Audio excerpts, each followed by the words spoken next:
Magandang umaga po. Magandang umaga na po ng November 14, 2025. Time check po tayo, 12:20 ng madaling araw na po.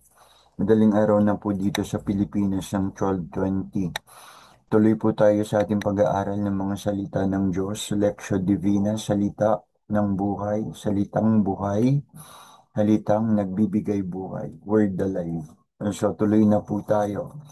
Ang ating pong ibanghelyong pag-aaralan at pag-uusapan ngayong gabi ay ang ebanghelyo po sa araw na ito, November 14, 2025, araw ng Biyernes na po. Tuloy na po tayo. Bago tayo magsimula, katulad ng ating laging ginagawa, simulan po natin sa isang panalangin. Sabay-sabay po tayo kung kayo po'y Katoliko. Kung hindi naman kayo Katoliko, it's alright din na hindi nyo gawin na mag-cruise. Pero kung kayo po'y Katoliko, sabay-sabay po tayo. Let us pray. The name of the Father, the Son, and the Holy Spirit. Amen. Come, O Holy Spirit, fill the hearts of thy faithful, and enkindle in us the fire of your love. Send forth your Spirit, and they shall be created, and you shall renew the face of the earth. O God, who by the light of the Holy Spirit did instruct the hearts of your faithful, grant that by the same Holy Spirit we may be truly wise and ever rejoice in His consolation through Christ our Lord. Amen. In the name of the Father, and the Son, and the Holy Spirit. Amen. So magandang umaga po muli sa inyong lahat. Share screen po ako para maipakita sa inyo ang ating ebanghelyo para sa araw na ito. Wait lang po. Wait lang po.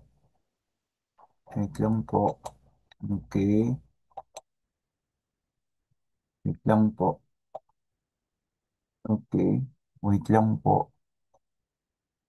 Okay. Ito po ang ating ebanghelyo na pag-uusapan at pag-aaralan para sa araw na ito. Mula pa rin ito sa aklat ni San Lucas sa pagkakataong ito, Kabanata 17, mga talata 26 hanggang 37, ang pagpapahayag ng mabuting balita ng ating Panginoong Hesukristo ayon kay San Lucas. Napuri sa iyo, Panginoong Hesukristo. Ang pagparito ng anak ng tao ay matutulad sa kapanahunan ni Noe.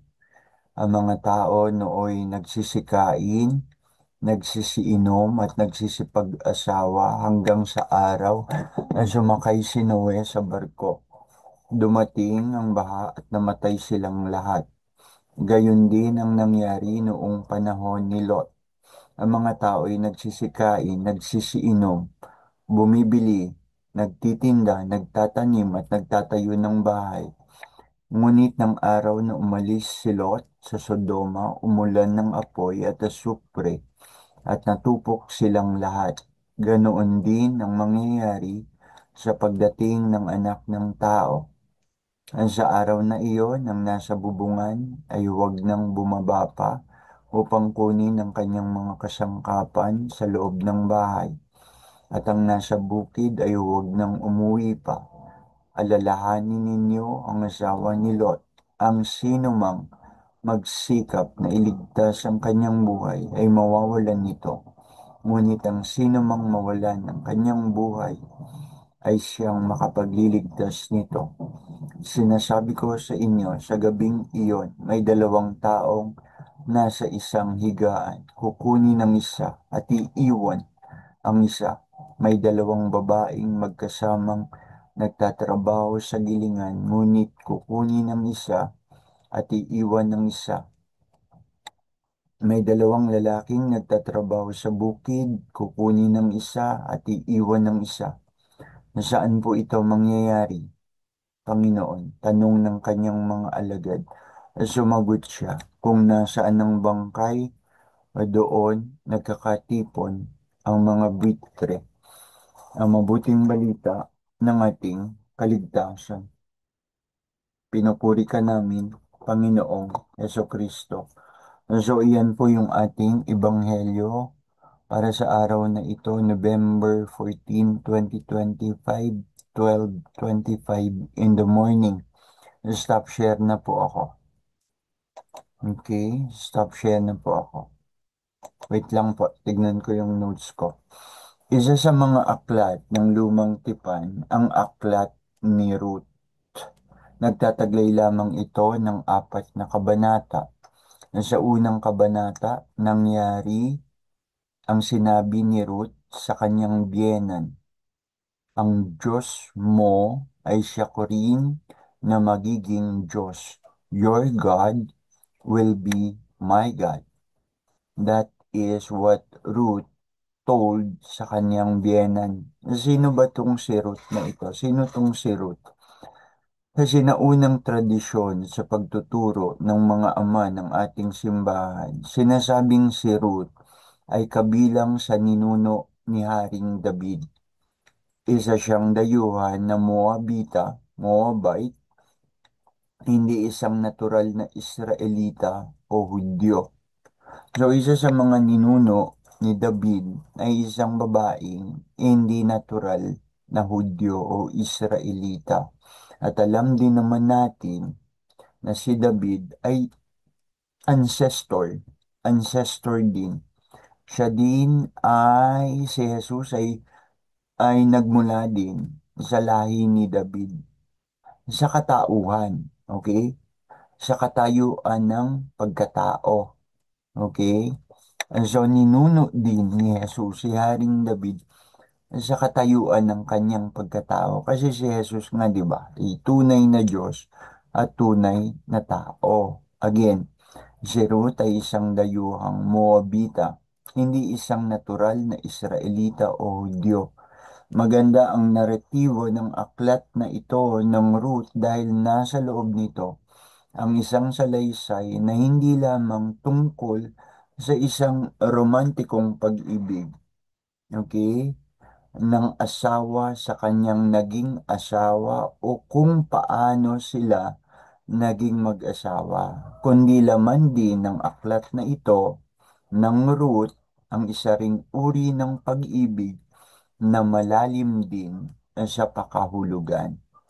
Taglay ng aklat ang pagsasabi, taglay din ng aklat ang pagsasabi tungkol sa payak na pumumuhay ng mga manggagawa, the peasant farmers, ang kulturang natatangi, likas na kabutihan ng loob ng tao, the fine, exquisite, quality of the human person. Kulturang natatangi, likas sa kabutihan ng loob ng tao, the fine, exquisite quality of a human person. At nasabi rin ng katotohanan ng madalas, we are not aware of our own nobility. Kahit tayo sa ating sarili, sometimes we are unconscious that we are good people, that we are noble people, and also we are not nagbibigay attention din sa kabutihan ng iba. Kahit gano'ng kasama ang tao, may kabutihan pa rin siya sa kanya. At gano'n ako kasama, meron ding ganon. The fine, exquisite quality of a human person. Nilikha tayo ng Diyos, likas na mabuti. Napapasama lang tayo kung minsan dahil sa mga sinasamahan nating impluensya o kung ano ang nangyayari sa ating buhay. Nasabi ko na minsan, sa taong naghihirap, kung minsan, ang taong naghihirap, pati sa patalim, nakakapit. Kaya kahit mabuti ang tao, kung minsan, nagkakaroon ng mga pangyayari, event o sitwasyon sa buhay niya, para siya mapasama. Para siya mapasama. Kung minsan yung sobrang pagkagalit, makagagawa ka ng masama. May mga taong nakapatay dahil sa sobrang galit. Pero hindi naman talaga siya likas na masama, mabuti siya.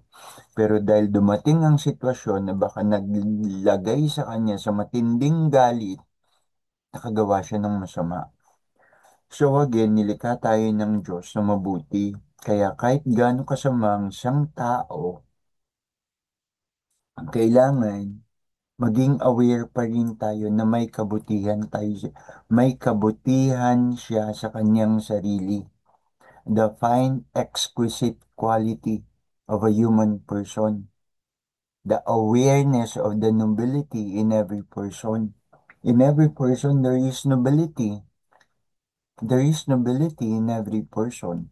Yun nga, napapasama lang kung minsan dahil sa sitwasyon, takbo ng mga pangyayari. But all of us, meron tayong nobility and we are sometimes unconscious of this nobility of the human person sa ating kapwa o sa ating sarili. Pati sa sarili natin, nagkukulang tayo sa awareness kung minsan that we are good and noble people. Kung minsan, tinatawag yun na ano yun, psychosomatic. Sa larangan ng medisina, psychosomatic.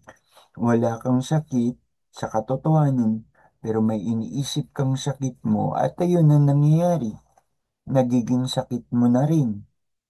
Thinking na meron kang sakit pero wala naman. Ang ibang tao ganun din. Iniisip nila may sakit tayo. Pero kung minsan mali naman yung kanilang assumption. Mali yung kanilang assumption. Iisipin nila there is something wrong with this person. Pero yung assumption nila mali. Bakit? Ano bang ginamit nilang standard to evaluate, to assess your health? Maniwala ka kung doktor sila and they will tell you something like something is wrong with you sa iyong health. Doktor siya eh. Pero kung halimbawa, negosyante ang magsasabi sa atin, sasabihin sa atin, Zer, meron po kayong meron po kayong health problem. Ito po ang inyong health problem. Ito po ang inyong mga pwedeng gawin sa inyong health problem. Pero ang kausap mo, negosyante. Anong alam niya to assess, to evaluate your health? Eh, negosyante siya eh.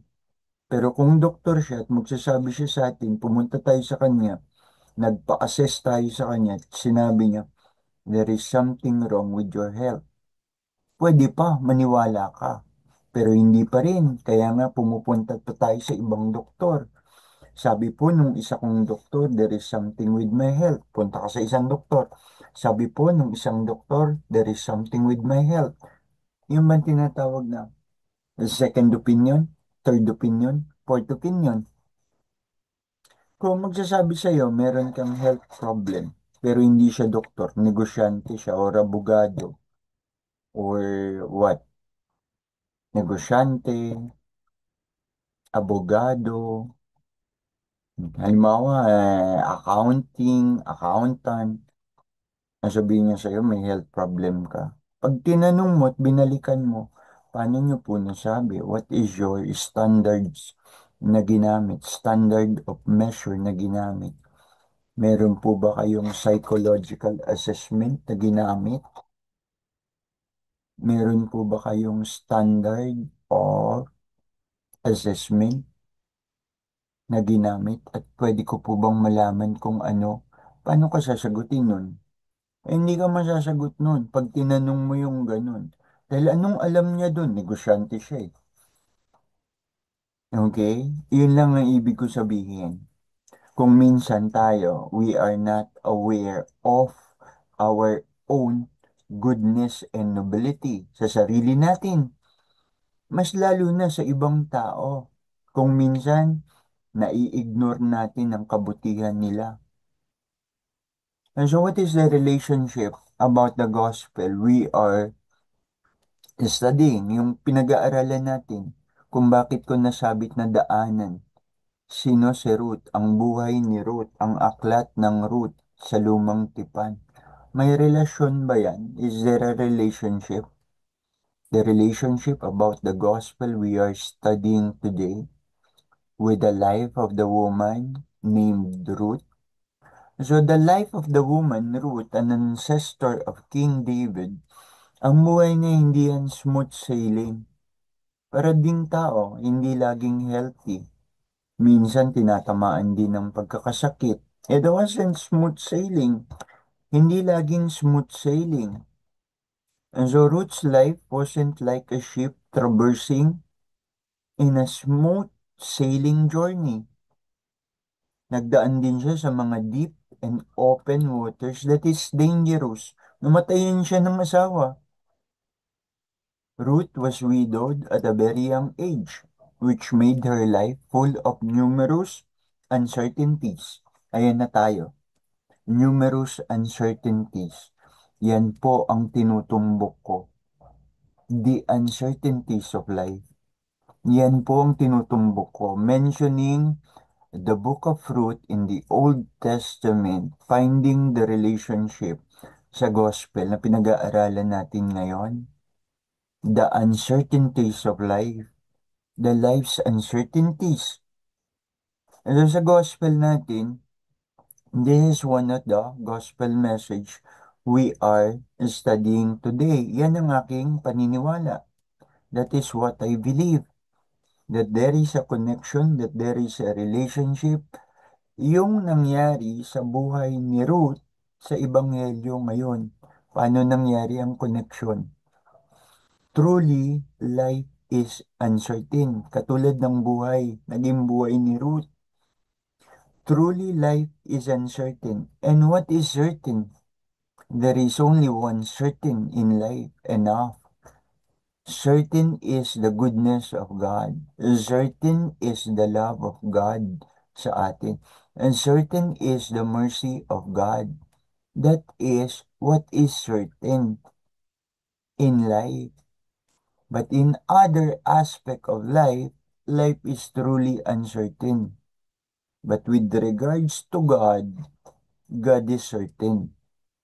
God is certain. There is only one certain thing in life enough. The goodness of love, the goodness of God, the love of God, the mercy of God.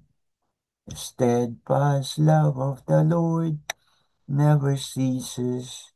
His mercies never come to an end. That is certain sa buhay.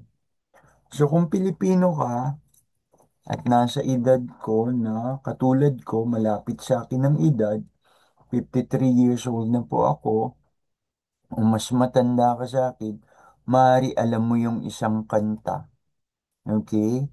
Kung halos magkaedad tayo, mas matanda ka sa akin, maaari alam mo yung isang kanta. Sikat sa ating mga Pilipino, sa mga matatanda. Okay? May isang awit na maaaring alam natin pareho. Ano yung sakit na yon? Ano yung, awit? Ano mo pumasok sa isip ko na banggit kayo, ano yung sakit? Ano yung awit? Okay? Ano yung awit na yon na sinasabi ko? Na maaaring alam mo rin at alam ko dahil di tayo nagkakalayo ng edad. Anong awit yon? Anong awit? Pasensya na kung minsan yung mabilis yung isip kaya sa dila eh. Kung ano-ano yung biglang tatakbo sa isip, tapos iba masasabi. Kung minsan mabilis ang isip sa dila. Hmm. Kung minsan ang buhay mo, yun yung kanta ha, yun ang opening. Kung minsan ang buhay mo, pagdurusay walang hanggan. Okay? Kung minsan ang buhay mo, pagdurusay walang hanggan. Yun yung opening na linya ng kanta. Huwag kang manimdim, ang buhay ay gulong ng palad, gulong ng palad. Yan yung awit ha. Ang ganda ng awit, di ba? O minsan ang buhay mo'y puno ng pagdurusang walang hanggan. Huwag kang manimdim, ang buhay ay gulong ng palad. Yun yung title talaga ng kanta. Kantang Pilipino, Gulong ng Palad. Okay, manimdim, malalim na Tagalog. Naintindihan ko kasi Tagalog ako eh. Ibig sabihin ng manimdim, salitang malalim na Tagalog, magkaroon ka ng sobra-sobrang kalungkutan. Huwag kang manimdim. Huwag kang magkaroon ng sobra-sobrang kalungkutan. Isang malalim na salitang Tagalog, manimdim. Kung minsan, ang buhay mo, pagdurusa'y walang hanggan, huwag kang manimdim. Ang buhay ay gulong ng palad. Yan yung pamagat ng awit. In our gospel, Jesus said, as if truly life there are uncertainties. Katulad ng awit. People ate and drank. Yung awit, gulong ng palad. Minsan ang buhay nasa ilalim. Kung minsan ang buhay ay, kung minsan ang buhay nasa ilalim, ang buhay nasa itaas. Paikot-ikot. So in our gospel for today, Jesus said, as if truly in life, there are uncertainties katulad nung awit. Di ka sigurado sa buhay. Nasa taas ka ngayon, bukas nasa ilalim. O nasa ilalim ka ngayon, bukas nasa ibabaw.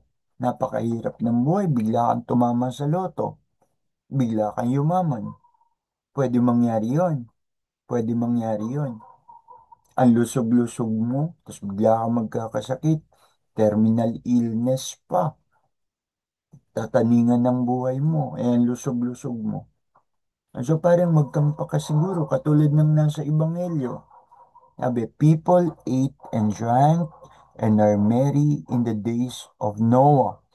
But then because many lived their lives sa mga pagkakasala and unpleasantness in the sight of God, ano naging hatol ng Diyos? God's verdict was to destroy every life, preserving only the chosen, the good between living creatures, the chosen and the good between living creatures. Hindi lahat ng buhay, hindi lahat ng buhay pinuksa niya. Pumili siya at nakapili siya ng mga taong hindi mapupuksa.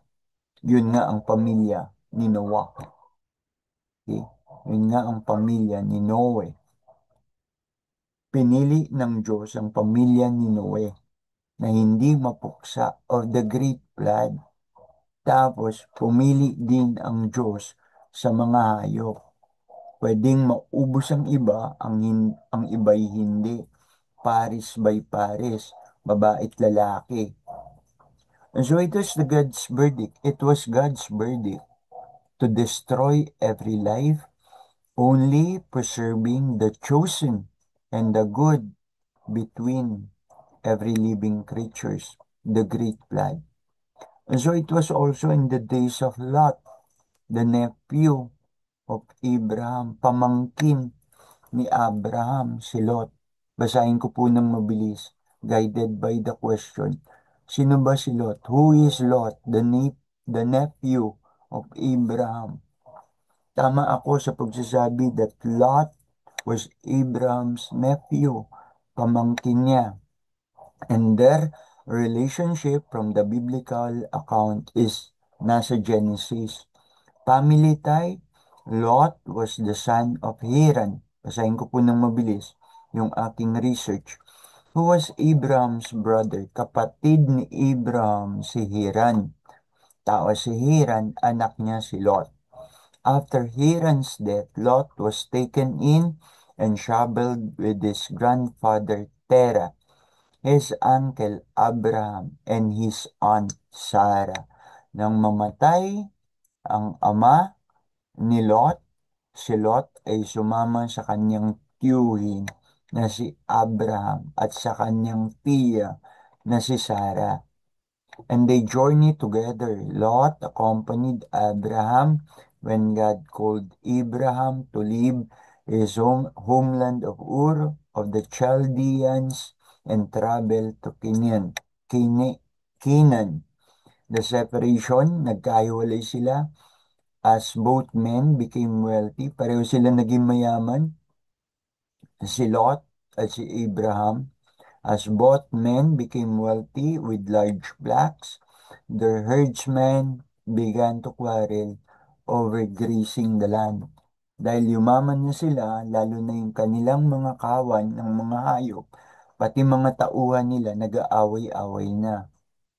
Okay? At hindi na yun maganda. Hindi na yun maganda nangyayari. So, para mapanatili ang kapayapaan at kaayusan, ang harmony and peace between Abraham and Lot, anong nangyari? Anong ginawa?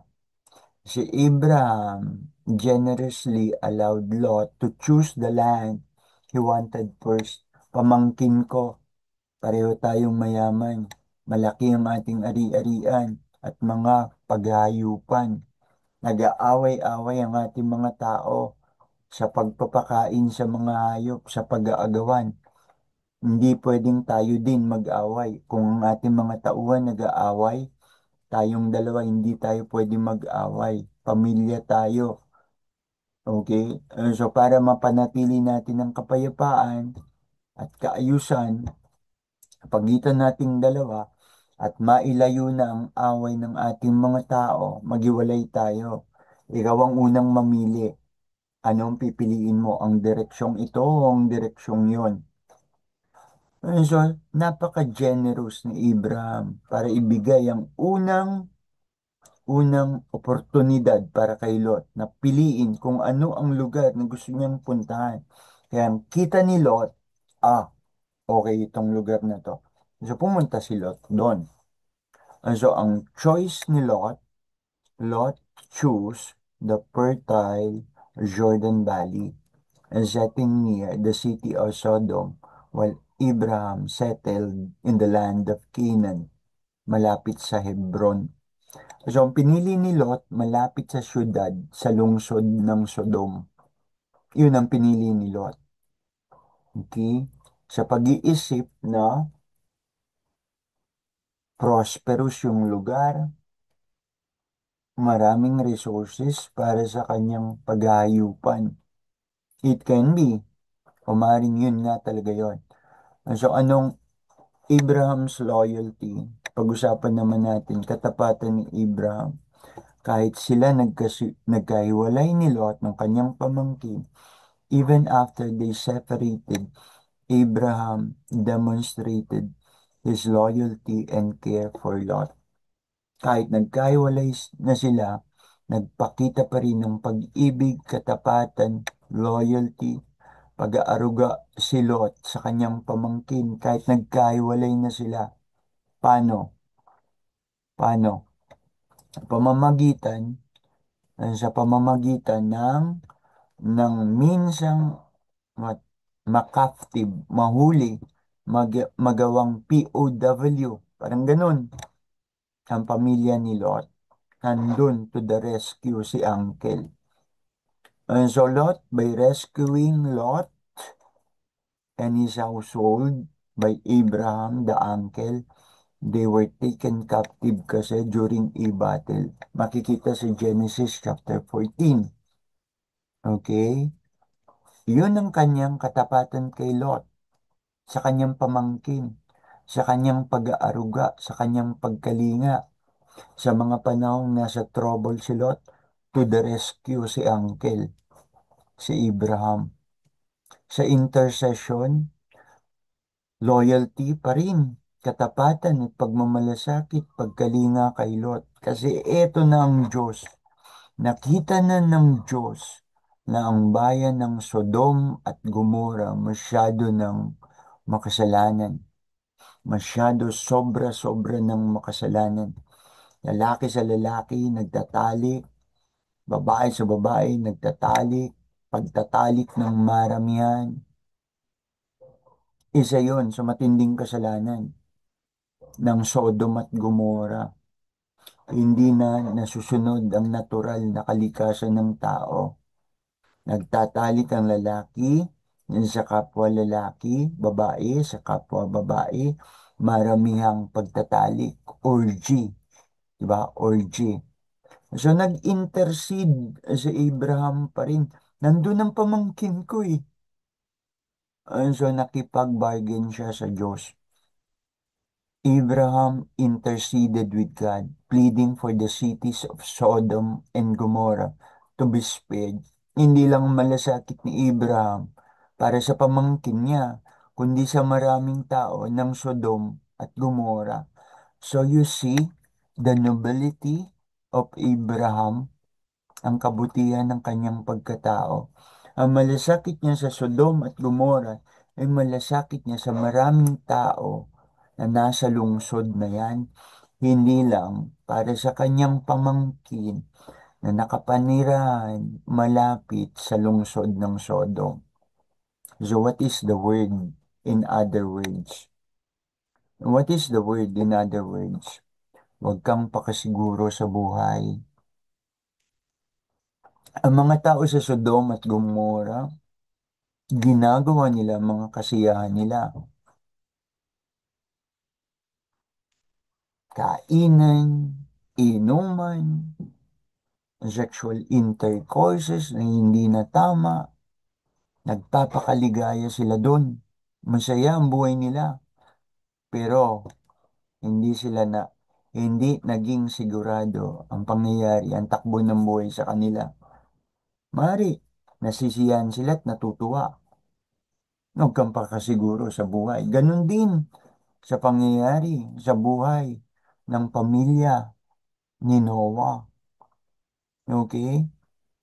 Ang mga tao sa panahon ni Noah, naging masama din. Mari, nagkakaroon sila ng mga kasiyang talagang hindi na rin tama. Kasalanan na rin. So, anong lesson? What is the message? Huwag kang pakasiguro sa buhay. Nasabi ko na kanina, kung ngayon malakas ka, kung ngayon may impluensya ka, kung ngayon makapangyarihan ka, kung ngayon sobra-sobra ang iyong kayamanan, lalo na mga material na kayamanan, huwag ka pa kasiguro. Huwag ka pa kasiguro. Hindi mo pa rin hawak kahit ang sarili mong buhay. Ang mangyayari sa iyong buhay, mayaman ka, pero bigla kang magkasakit. Sige, milyonaryo ka, bilyonaryo ka, sige, mayaman ka, pero bigla kang magkasakit. Isang klase ng sakit na malubha. Halimbawa, ano ba man sakit na malubha? Cancer of the blood. Dali ka dyan. Malubha yan. Cancer of the bone. Even isa sa ating mga presidente, cancer of the colon. Pero mayaman siya. Bahala na po kayo mag-isip kung sinong presidente yon. Cancer of the colon. Mayaman siya. Cancer of the colon. Malakas, may impluensya, makapangyarihan, mayaman. And then, cancer of the colon. Hindi mo pa rin hawak ng iyong buhay. Ang mangyayari sa iyong buhay, mayaman ka pero bigla kang magkasakit ng maluba. Cancer of the blood, cancer of the colon, cancer of the bone. Ang sakit mo, terminal. May taning ka sa buhay mo. Magkakaroon ka ng taning sa buhay. Anong magagawa ng iyong impluensya? Anong magagawa ng iyong material na kayamanan? Yung sakit mo, hindi pwedeng pagalingin ng isang uring ng gamot na hindi pa natutuklasan kung ano. Okay? Magkakaroon ka ng taning sa buhay. Masyado ka naging pakampante, pakasiguro ka sa buhay mo. Mayaman ako, malakas ako, may impluensya ako, makapangyarihan ako. Tapos bigla, iyan, isang sakit, terminal illness. Tataningan ng buhay mo. Magkakaroon ka ng taning sa buhay. Ang inaari mong kayamanan, may magagawa ba para iligtas ang iyong buhay? Lalo na kung ang sakit mo, wala pang natutuklas ang gamot sa magiging uri ng sakit na meron ka. So kasama sa mensahe, ang huwag mong pagtiwalaan ang mga material mong kayamanan, ang mga kapangyarihang meron ka, ang impluensyang meron ka. Parang ganito, sa isang simpleng sunog lang, sa isang simpleng sunog lang, Nakatira ka sa mansyon, dahil ang pag-aari dun sa mansyon. Tapos sa isang simpleng sunog lang, nasunog yung mansyon mo, nandun lahat ang kayamanan mo, isang simpleng sunog, ubos, daig pa sa ikaw ay pinagnakawan. Ano ang malalim na kasabihang Tagalog? Di bali ng manakawan, di bali ng manakawan, wag lang masunugan. Malalim, malalim na Tagalog. Isang talinghaga, isang salita, isang pangungusap na Tagalog. Di bali ng manakawan, wag lang masunugan. Dahil yung mansion mo, isang sunog, ubos lahat. Pag ikaw pinagnakawan, maaari lang may isang damputin na mahalagang bagay. Hindi yun magiging total ng lahat ng kayamanan mo. Oo, may nanakaw sa'yo, magnanakaw. Maaari ang isang pitaka mo na naglalaman ng 10,000. Yun lang ang nadala niya dahil di niya kayang dalhin yung refrigerator. Di ba? Yung 55 inches na television na pag nakawan ka. Pero hindi ibig sabihin, katapusan na yun ng lahat sa iyo. Naubos na ang pag-aari mo. Meron ka pa rin maaaring matirang pag-aari. Na pag nakawan ka, pero mabuti, walang nasaktan sa mga anak mo. Na pag nakawan ka, walang nasaktan sa mga anak mo, hindi kayo nasaktang mag-asawa, okay? Hindi na nakit yung magnanakaw, tinangay lang yung cellphone ninyo. Kahit sa larangan ng medisina, may sinasabi niyan. Okay, may sinasabi sa larangan ng medisina, isang prinsipyo. Ang isa mong pag-aari ay mas less, mas maliit sa mas marami mo pang pag-aari. Okay? Malinaw. Malinaw po tayo doon. Di bali ng manakawan, wag lang masunugan. Na pag nakawan ka, walang nasaktan sa pamilya mo, tinangay lang ang mga cellphone at TV. And so let it be. So let it be. Ang sabi kapag may nawala, may bumabalik na mas mabutit magaling. May isa pang relasyon. What will it profit a man even if he gains the whole world but loses his soul? May kinalaman din yan dyan. Masyado ka nagtitiwala sa kung anong meron ka, impluensya, kaya kapangyarihan, material na kayamanan. You profit everything. Nagkaroon ka ng profit of everything. Even if you gain the whole world but loses your soul, that is your greatest loss. Sabi ni Father Jerry. For what profit is it to a man if he gains the whole world and loses his own soul? Or what will a man give in exchange for his soul? Likewise, if we are in numerous deep troubles and struggles with so many worries and with so many problems and anxieties, worries, problems, anxieties, struggles, everything else negative, we still don't know. We still don't know. We still don't know. Lugmok ka ngayon, bukas, nasa ibabaw. O nasa ibabaw ka ngayon, bukas, lugmok ka. Huwag kang pakasiguro. Ganito ang nangyari sa Ebanghelyo. Nagkakatuwaan sila ng todo, kahit yung katuwaan nila malaki ng kasalanan. And then, all of a sudden, the turn of events, the great flood, pinugnaw ang Sodom at Gomorrah. Sa panahon ni Noe, the great flood. Sa panahon ni Abraham at ng kanyang pamangkin na si Lot, at natira si Lot malapit sa syudad ng Sodom at Gomorrah. pugnaw ang Sodom at Gomora, huwag kang pakasiguro. Kung namumuhay ka sa kasalanan ngayon, huwag kang pakasiguro na good time yan. Huwag kang pakasiguro. Lalo na kung yung mga good time mo na yan ay good time na naglalaman ng malalalim, malalaki at maraming kasalanan. Hindi ka nakasisiguro. Napakayaman, napaka makapangyarihan mo, napaka maimpluwensya mo, gabi natulog ka, sa pagtulog mo binangungot ka, hindi ka na nagising sa umaga. Huwag kang pakasiguro. And so things can turn out upside down, gulong ng palad. Si Father Jerry Orbos, simple lang kanyang message. Jerry Orbos, Father Jerry Orbos, SBD, BTS. Palagi niyan sinasabi, inuulit-ulit niya, binibigyan niya ng emphasis BTS. Believe, trust, surrender to God. Everything.